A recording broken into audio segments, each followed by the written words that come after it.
உள்ளே இருக்க அர்ச்சகர்கிட்ட ஒரு பெரியவாகிட்ட நம்ம இந்த கோயிலோட ஹிஸ்ட்ரியை பற்றிட்ட கேட்கும்போது அவர் சொல்கிறது இன்னும் வியப்பாக இருந்தது. அதை கொஞ்சம் பார்க்கலாம். இப்போ வாங்க. அதாவது சோமுகன்ற அசுரன் வேதத்தை திருடிட்டு போய் கடலுக்கு அடியில் ஒழிக்க வச்சுட்டான். வேதம் இல்லாம பெருமாளை ஆராதிக்க முடியாது, அர்ச்சிக்க முடியாது. தேவர்கள்லாம் போய் பிரம்மாண்ட முறையிடுறா.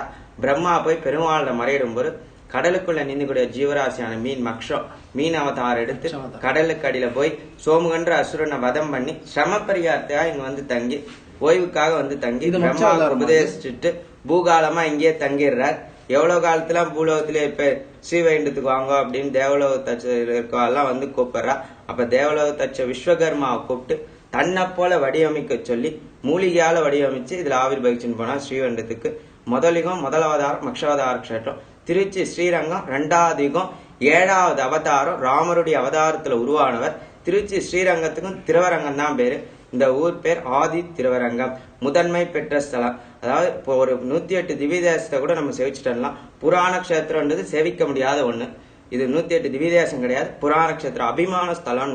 இந்த ஒரு புராண கஷேத்திரத்தை சேவிச்சோமானால் 108 திவ்ய தேசத்தை சேவிச்ச பலன் அடையாது.